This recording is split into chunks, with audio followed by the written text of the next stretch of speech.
We hear about artificial intelligence in every industry, and our own medical device industry also. It has kind of revolutionized things. FDA has already approved or cleared more than 1,200 devices that utilize artificial intelligence or machine learning. At the same time, the regulatory environment is changing fast. So, how do we keep up with all this? To answer all those questions and have a good discussion today, guys, I'm so excited to welcome you to this special episode of Let's Talk Risk with two distinguished guests today. They have been on my podcast before, and it's such a pleasure to welcome both of them today. Priya Sethi and Atty Chakrabarti. They will introduce themselves to you in just a minute, but let me start by telling you that whatever we discuss today is going to be their personal opinion and does not reflect the position or opinions of their companies. With that, Priya and Atty, welcome to the show. How are you today? Thank you so much for having us here. And I've been really excited to be a part of this conversation. And my name is Priya Sethi, though most people call me Priya.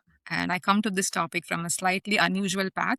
I started out as a pediatric occupational therapist, which means I spend a lot of time thinking about how people grow, how they are learning, how they're adapting, and how much structure and support they need through different stages of life. So that background has always stayed with me because whether you're helping a child develop or helping a system behave responsibly, the same principle shows up again and again. Like supervision matters, boundaries matter, and the growth only works when it is guided well. So today I work in medical device regulatory affairs and AI compliance space, specifically in Hologic as a global regulatory affairs manager. I spend a lot of time thinking about how to keep AI useful without letting it wander off like an overconfident teenager, which I have one right now. We'll talk more about that. Atty, welcome to the show. Please start by introducing yourself. Yeah, thanks, Naveen, for having me back, and it's great to be here. I'm Atty. I work as a senior quality systems engineer at Analog Devices in the medical products division. So my background is in biotech.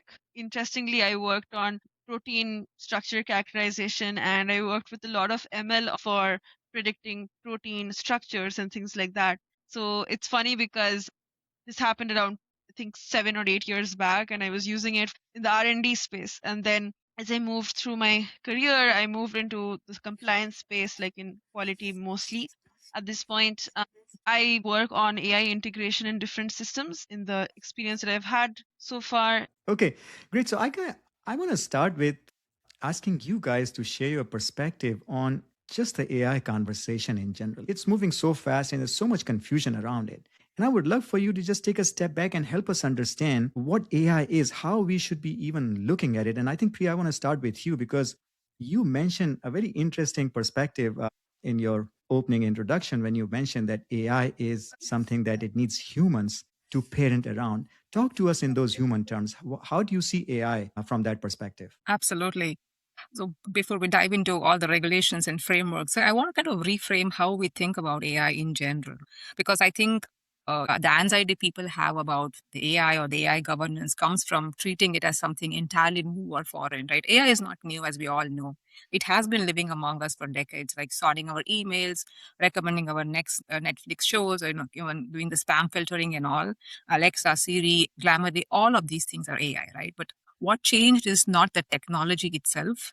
It's the access, it's the autonomy and its consequence. And that's exactly what we highlight in our paper also. It's the access which has opened the Pandora's box, if you will. And I think about it always through the lens of child development. And this is something I feel personally connected to because I'm a therapist by background. Think about how we raise a child. In infancy, they're completely dependent on us. We control every input and every output, if you will, the feeding and the diaper change and all of those things. As toddlers, they begin to explore. It's more rule-based. It's more predictable, but it is still supervised. I am still in charge, right, as a parent. By adolescence, they are making real decisions, forming their own logic, influencing the environment. Oh, I want to learn driving. I want to go to this college. And as adults, they act with full autonomy, sometimes brilliantly, but sometimes in ways we did not anticipate. I think AI has it's a similar arc, right? In 1950s and 1960s, we had expert system, which is rule-based or human encoded or completely deterministic. This input and this output. 1980s got in the machine learning system, right? The models learning patterns, but still narrow framework. And again, in 2000s, we saw deep learning, which was powered by data scale and the GPUs. And now in 2020s, we have the generative AI. And then, of course, who can forget about agentic AI, right? Systems that can reason, that can plan, that can act in ways the designers did not explicitly program. So here is a question I think I want to kind of a little bit sit or think about it. If AI is an adult, are we parenting it responsibly? Mhm. Because what we are seeing across industries is that the governance frameworks, the parenting rules have not kept up with that, right? And that's Mhm. exactly what all of these regulations, AI Act, and all of these are trying to address. I wouldn't say fix it, but try to address. Yeah, thank you for sharing that. Eddie, how about you? How do you see AI in the current conversation? And I know we talk about safety all the time. We talk about some of the things that Priya is mentioning, but help us understand more from a human perspective. What is your framing about AI? That's a great question. So, building off of what Priya said, that the governance frameworks are definitely something that people are thinking about. But if you look at AI philosophically, it's basically how do you regulate new technology? And I feel, personally speaking, we're running into very similar thought approaches when it comes to all of this, like using a risk based methodology, the focus around validation, the focus around having acceptance criteria and testing. It seems that we are running into the same terminologies over and over again, but we're changing the context in which we define them, which makes it sometimes hard for AI because we're very used to deterministic outputs.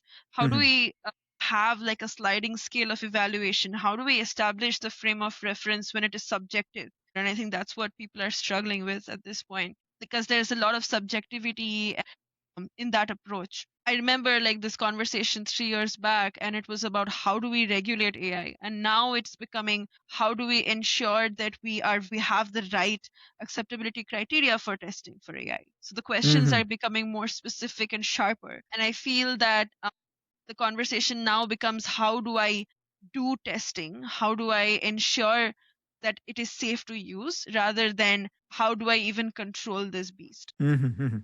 That's a great perspective. Now, before we go any further, actually, I want to invite you, Eddie, first talk about this paper that you briefly mentioned. Let us know what it's all about and where we can find it. Yeah, thanks, Naveen. So, Priya and I wrote this paper at the Journal of Regulatory Affairs because we recognize this industry gap. We were actually reading the EU AI Act together, and we saw the length of it, and we were like, there is no way someone can parse through this entire document, think about it from a medical device standpoint, unless it's part of like their bread and butter or something like that. So we thought that why don't we just look at the EU AI Act and let's Mhm, make a decision tree on what the possibilities can be in terms of classifying medical devices in the context of the EU AI Act. So we ended up making a decision tree, and yeah, I think we had like 10 revisions to it, mhm, and we presented it at RAPS Convergence as well. And then the next question we wanted to answer was that, okay, now people know based on this decision tree that what kind of annex it falls under, what is the extent of the EU AI Act in the context of medical devices. But there's a lot of talk about having some harmonized standards around the EU AI Act. And again, like anything in regulatory, it's very dynamic. So, how do people become compliant with the Act while harmonized standards are not available? So, we kind Yeah. of used some mapping techniques with other standards which are available and kind of a gap analysis to explain that if you are here in your journey, this is the delta that you have to in order to establish compliance. Yeah, awesome. Congratulations to both of you. We'll talk more about that in just a minute. But Priya, I want to ask you then, in this context, what is your read on the current regulatory environment? Personally, I feel there's a lot of tension, particularly between the EU and the US. Not surprisingly, EU MDR is an example of that.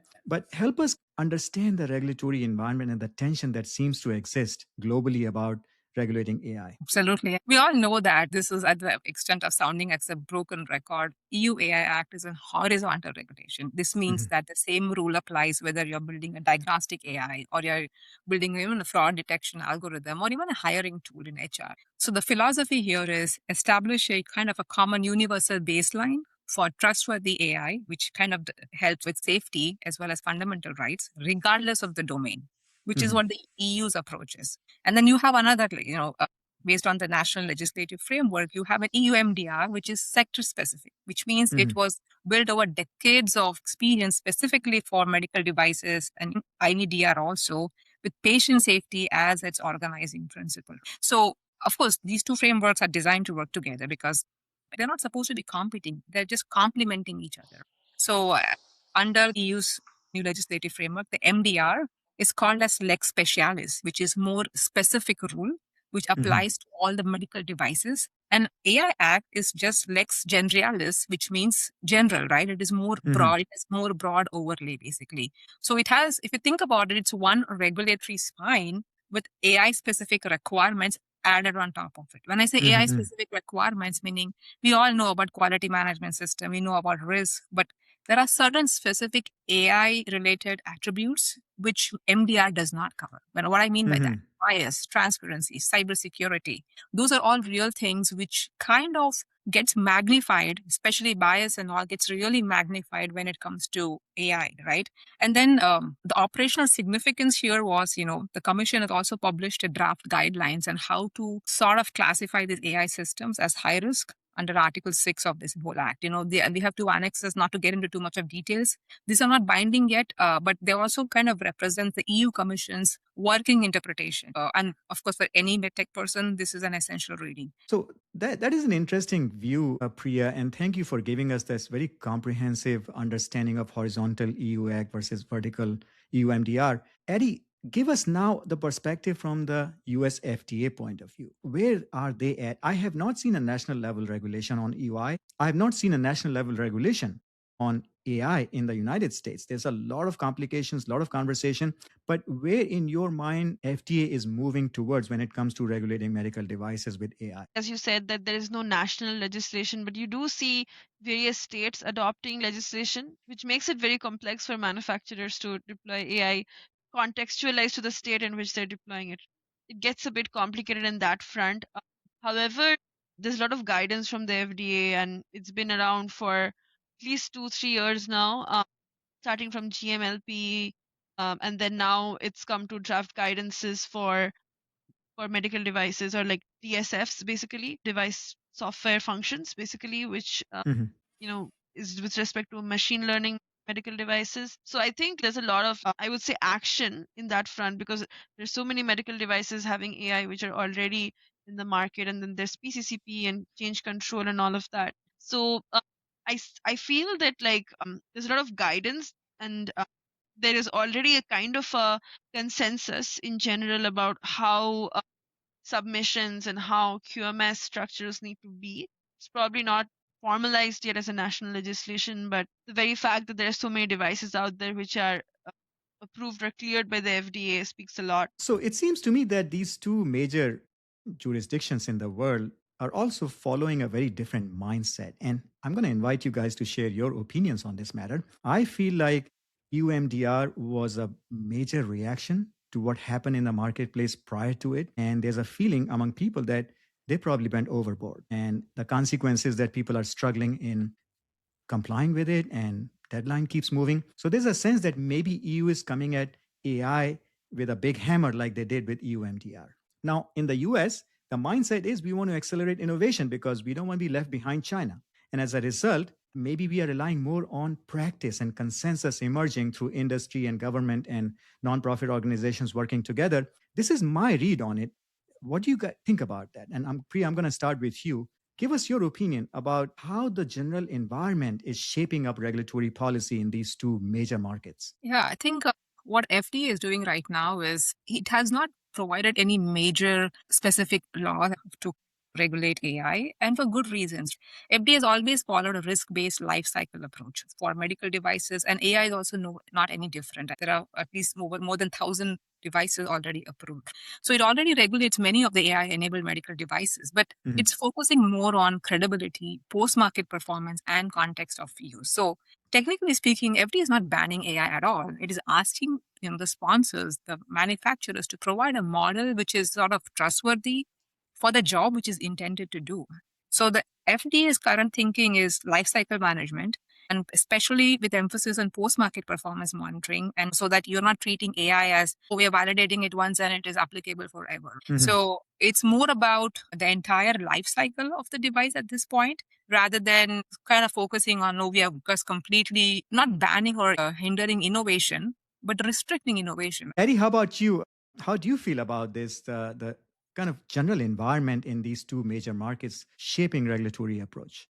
In the last month, there has been so much movement, and we have seen that when we were writing our paper. There was a digital omnibus on AI regulation which came up, I think, around November in 2025, which was talking about delaying the dates on which the EU AI Act certain sections become enforceable, which was very interesting. Mhm. And then there was also a proposal to amend the EU MDR itself in December Mhm. 2025. So there was just 1 month from then. And then when you see from those different angles, modifications proposed for the EU AI Act, modifications proposed for the EU MDR, it seems that they're trying to talk to each other, which is good. And then very recently there was this draft commission guidelines on classification of high risk AI systems.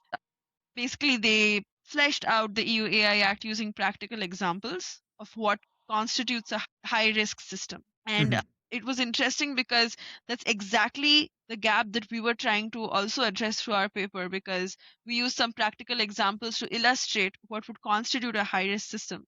And we Mhm. saw echoes of that in the draft commission guidelines as well. So it seems that people have finally realized that you can't just put a legislation out there without operationalizing it, without having supporting examples or being clear in terms of what the expectations are. Mhm. From the FDA standpoint, they're looking at the total product lifecycle approach. And then in the EU also, they're going at that, but they're also trying to have a way to ensure that you have all the infrastructure ready before Mhm. having dates which are imminent for enforcement. So it's still like a little bit in the air, but I think there's a lot of movement already on having those proposals accepted. I think there was like a provisional agreement to adopt the digital omnibus on AI. And I think there's going to be some time before it gets legally formalized. But it's interesting to see that people are trying to ensure that you have everything in place before rolling something Yeah. out. Yeah. So let's briefly talk about the rest of the world too. We keep talking about EU and the US. Give us a sense of what's happening in the rest of the world. And Eddie, I'll let you go first. Yeah, I think there's a lot of gray areas which are being hashed out actually. And Priya and I were talking about this the other day about ambient scribes, because it's always been kind of this gray area, like is it a medical device, is it not? But then very recently UK gave some guidance on that, what are the criteria for classifying it as a medical device. I think it has said that the minimum classification is class 1, and then of course the intended use dictates the rest. But it's interesting to see these gray areas being hashed out. And of course in other places, again in the UK, there are so many sandboxes now to test how systems work and how much of regulations should apply to them. And then across the world, I think there's a lot of movement even in the APAC areas, especially like in Singapore. And the standards world, it's completely different. If you look Mhm. at almost all the standards like IC 62304 and everything, they have a new dedicated section for AI, which is uh, Yeah. which is proactive, I feel. Okay. Priya, do you have anything to add to that? Particularly, I'm very curious to hear if you have any information or knowledge about, let's say, Asia Pacific that Addy briefly mentioned, India, China, Japan, Australia, even Brazil. All these markets are very major markets. What is happening from a regulatory point of view for AI in medical devices? Absolutely. So, if you zoom out beyond the EU and the FTA, which we usually do, I think the global AI regulatory picture is sort of becoming a mix of common principles and a little bit different enforcement styles. I guess the broad direction is consistent, though, in the sense every government wants the AI to be safe. They want it to be transparent, and they also want non discrimination, the bias, basically. And most Mhm. importantly, the accountability piece. So all the regions are sort of trying to build their own formal AI regulations and laws, but some are kind of relying on the EU or looking up to FTA. For the most part, we have historically relied on the EU, if you will, for the APAC geographies and all. Briefly, APAC regions, the picture is a little bit mixed here. Some regions are leaning into governance frameworks and voluntary frameworks, sort of, while others are leaning towards more structured regulation. What I mean by that is Singapore is often cited as a leader in practical AI governance structure, specifically when it comes to generative AI and all. Whereas Korea and all are kind of building off, and even Japan are building off of their own combination of guidances. And not to forget about with China. In APAC in general, there is no dominant theme from a uniformity perspective. It's all experimentation. Oh, EU is doing this, to do this. FDA is doing this. Oh, let's try this. So it's all trial and error. So at this point, I feel like a lot of countries are trying to balance the innovation piece, of course, with the public, but they're all doing with different legal tools and frameworks which they have in place, and they're all in different phases of maturity. So it's not like a single rule book yet, because we don't that one for the medical devices either. So if you're operating internationally, especially companies, you need to have a core governance that can be applied across all regions: intended use, discipline, and then risk management, validation, post-market monitoring, transparency, and bias control. That's the fundamental framework every big countries or every major countries are following. So there's no rule again for that. Yeah, I think it makes a lot of sense to me. And personally, I feel like we should not be so rigid about AI regulation because, to your point, underlying infrastructure framework for safety of medical devices is reaching a pretty mature stage across the world. And if that is the case, then many countries will ask the question, how can we jump ahead and leapfrog with innovation because we are so far behind in traditional manufacturing and conventional medical devices?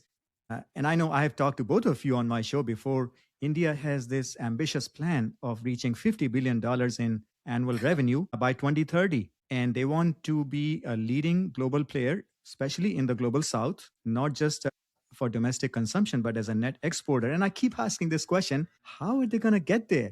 They're going to get there only through innovation using AI. And I find it very hard to anticipate the Indian regulatory environment clamping down so hard on AI. Having said that, they are not ignoring safety because they have a very advanced medical device regulation now in place. So, Atty, what are your thoughts on that? I think it is okay to have a little bit flexibility in AI regulation, but a lot more harmonization and uniformity in the basic principles of safety for medical devices. Can you share some thoughts on that? Yeah. So again, like great question, Naveen.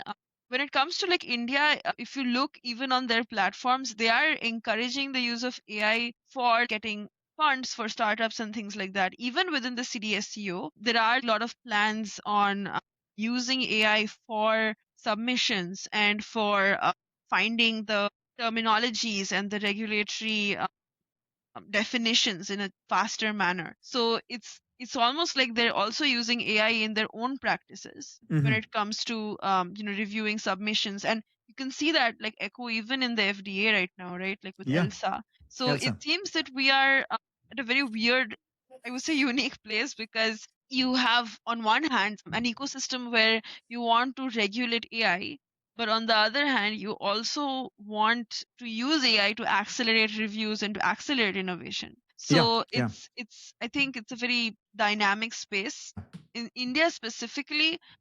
Like again, like CDSCO, as I said, and even the, I think, was it, there was the Indian Medical Council also, which also has certain regulations for it, but they talk to each other. There's a lot of regulations coming from the national institutes as well. So they kind of feed into the CDSCO process and inform regulation.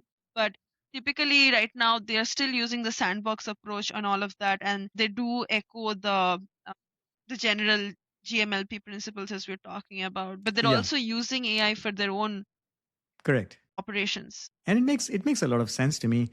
So let's get down to some examples. And I would like both of you to pick one of your favorite examples that you are personally excited about in terms of AI application in the regulatory space, whether it's for product development or submissions or whatever comes to your mind or something that you have used in your paper, and help us understand this mix between pre-market and post-market. Priya, I want to start with you. Can you pick up an example to share with us? Yeah, the one which I kind of really relate to it because I started my journey in complaints handling was the complaint triaging of the post-market world, because we have such a rich volume of data as to what happened when the device went into the real world situation. That's how you kind of iterate the device and improvise the device also.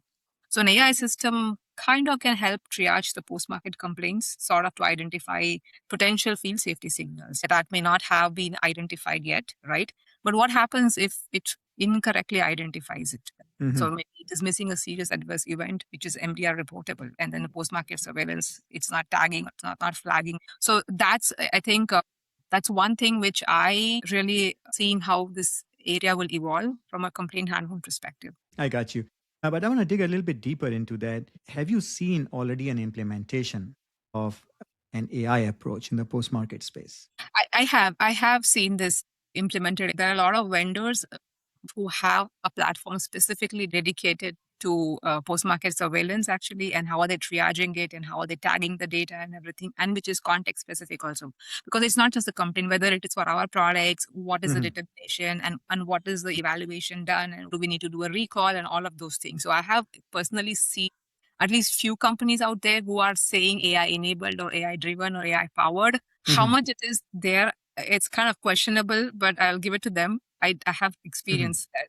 But I'm also worried about the downstream implications of it. What happens if it gets missed or something like that? Fair point.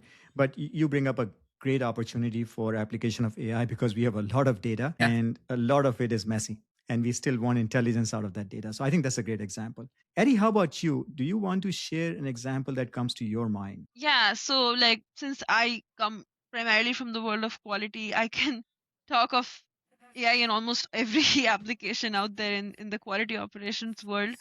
I can say that for any kind of quality process, complaints, audits, or CAPAs, models already exist. It's basically about contextualizing that to your organizational information, and it's a little tricky to do that. But of course, like when you do that, it's very good in terms of reducing documentation, in terms of ease of understanding of complex procedures or simplifying procedures for people, let's say, who are not very familiar with certain quality processes. So I think that the same concept echoes in the different quality operations that we have. Some tricky business is about what knowledge sources you use, because publicly available information, the complaints side, previously the mod database and other databases which exist are available to everyone to use. But when it comes to ISO standards, it might get a bit tricky because you have copyrights. So Yes. it's important to ensure that you are dotting your I's and crossing your T's when you upload something on a model.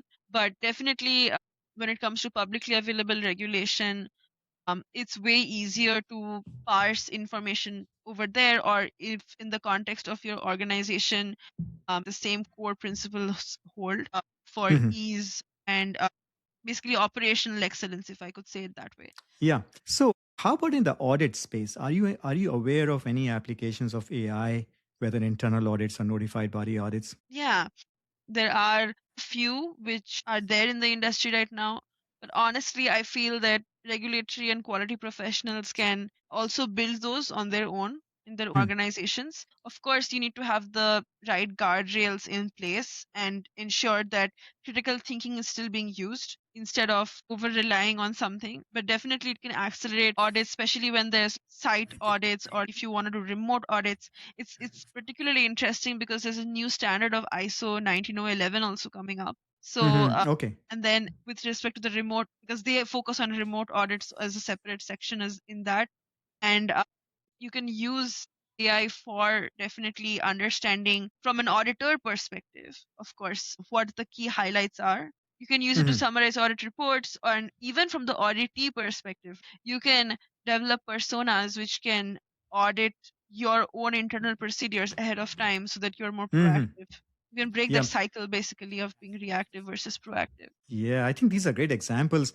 And what I'm hearing both of you say is there are so many opportunities in our QA/RA world where we could become better, not just improving efficiency, but also improving intelligence and the output of the work we do. So we'll talk about that briefly towards the end, how QA/RA professionals can succeed in this new world. I want to go to the next topic with you, which I think is very relevant for AI enabled applications, and that's a post market space, change control. So, put that into perspective, Priya, for us. Why change control is so important for AI enabled devices, and what are some of the tools people can use from a regulatory point of view? So the change control is something which is really favorite for me because change happens to the product. You iterate the product, you design a new product and all. But the challenge here is it can be any kind of change, manufacturing change, labeling change, related to complaints or something. What I feel is the process itself is so tedious. You send out the change notification, and this is a process which most of the companies follow. And then we do an assessment of that change. Oh, does it require notification to different regions, or which country does it require prior approval and before we roll that change out? I feel agents, especially agentic AI, can be a really good tool to use the scenarios because you train an agent for a particular country like Brazil, FDA or EU and give them all the persona which she mentioned, right? So, okay, this is what the change, substantial change looks like, or 30-day looks like, or 180 days looks like. And then it can do a first pass assessment to your regulatory team. Again, this is human in the loop. Human is still reviewing. It's this is a decision support tool Yeah. at the end of Yeah. the Yeah. day. So that's where I see the change control is valuable from an AI perspective, where AI can play a role for change assessment. Sure. How about you, Atty? Where do you see opportunities for doing change control? And I want to hear more in terms of the regulatory context, reducing the burden of kind of regulatory reporting, whatever you need to do, not just becoming better with change control, but how can we improve our workflow? Yes, I think it depends on the organization you're with and the maturity of the organization. There's so many sub steps in any kind of change notification. So simplifying all of that is way easier using AI, and using agentic AI contextualized for your organization can help you do that. When it comes to understanding regulations, if you have publicly available regulations which can be like cited, it is way easier to understand what are the different triggers for, let's say, regulatory notifications, Mm-hmm. because all of that is scattered across multiple guidance documents Mm-hmm. and contextual to your device, right? So if you can detect those trigger points, if you know those knowledge sources, you could technically come up with a way in which you could understand that, if there's any changes to, let's say, these particular guidance documents or any other information coming in, that would be a trigger for assessing whether that change requires a regulatory notification or not. And I think that's very important, especially for engineers, because Mm-hmm. regulatory quality professionals sometimes they come in the end, towards the end of a change, sometimes. But however, engineers, if they are aware that this Mm-hmm. constitutes something that requires a notification, that would change the way we approach inclusion of regulatory and quality professionals in the field, because they would know it ahead of time. I, I personally feel, especially because I come from quality, we can build this even in our orgs. So, what I'm hearing you guys say is use these tools to improve the quality of your decisions, the timeliness of your decisions, right? So, let's talk specifically about PCCP, which is predetermined change control plans. How do you see that playing out with AI enabled devices? Is that a challenge or an opportunity or both? Yeah, so it's nice that you mentioned it, because we just released an article on Topra today where we Mhm. talked of PCCPs and how the FDA is trying to enable innovation using it. However, the adoption rate is not looking very promising. It might be because of multiple reasons, but that's a different story. In general, when it comes to PCCPs for AI enabled devices, I would just like to add one comment there, that you can use PCCPs for other kind of changes as well. People don't Yeah. always know about that, like supplier notifications. But going back to the AI stuff, I feel that like it's pretty clear from the guidances themselves that what exactly you need to submit, like your description of modification, how you plan to execute that change, and comparison with your previous, model, your previous device characteristics, and and showing that it is at least performing as well as the previous version. Mhm. So as long as you stick to those exact exact changes that you mention and do not deviate from your intended use, it should be fine. So, interestingly, if you look at the FDA database, initial ones, I think around 2 years back, you will see 510K summaries have those PCCPs very Yes. detailed, Yeah. but nowadays you might not see them. So, Yeah. that's a different Yeah. So angle. But adoption is a problem. But yeah. Priya, talk to us a little bit more about this because there is a definitely effort required to build a PCCP before submission. It's not without cost. And someone would say, we want to get to market fast. We don't want to do all this stuff and we don't even know what's going to happen to our AI model, how it's going to perform. How do we make a business case for really considering PCCP for an AI application? Yeah, this comes down to the regulatory strategy. And that's one of the challenges most of the companies are dealing right now, because you're right, the models or the space is evolving so far and it's Mhm. always a moving target. I don't know what my customers want tomorrow. So Mhm. how can I design it even for 6 months down the lane, let alone put it in the PCCP? So that's where if you have a defined roadmap as to what your product should be doing it, in that case, you would say I can go with a PCCP. A good regulatory strategy, which most of the companies I see are doing right now lately, the wearable space I'm talking about, right? So they are coming into this space and like Whoop and Aura also actually, right? Or even Google for that matter, they are getting the data basically. So it's a wearable. They are just compiling the data. And once they have the data and they have trained the model in that, they can kind of go and present to FDA. Okay, this is a model, real world data. We have trained it on. And this is a device now. That is a very good strategy. Maybe in that case, when they don't use a PCCP, right? But they are just collecting the data. So again, you need to know, the organizations need to understand what the roadmap looks like and what is the least burdensome approach to enter the market. So these companies, what is the benefit of having as a FDA approved is because you get reimbursement. That's one other benefit. And then it gives him, for the public, it gives more trust. Oh, it is FDA approved, it must be good. Versus Google and Whoop and Aura, but they in fact, they still have a big, subscription-based system, basically, which is really thriving. And no wonder a lot of people are going there.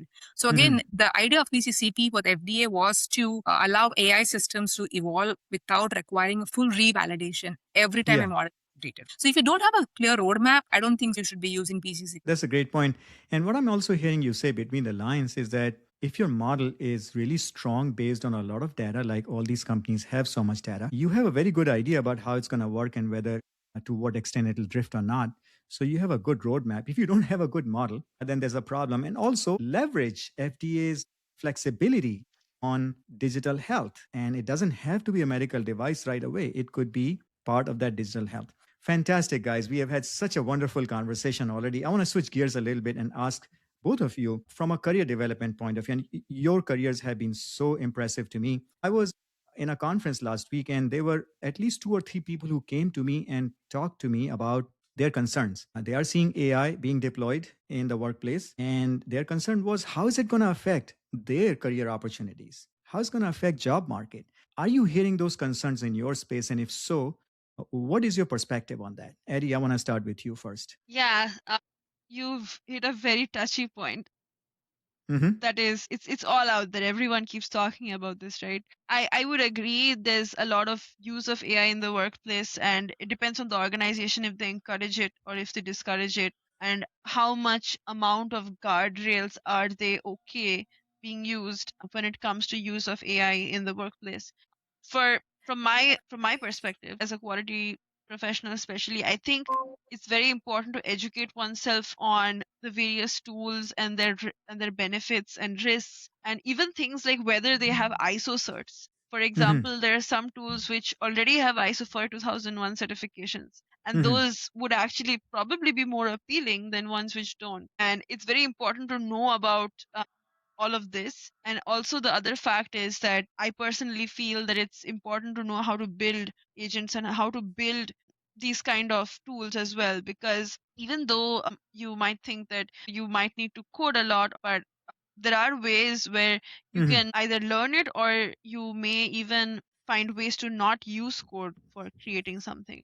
I think the vision matters more.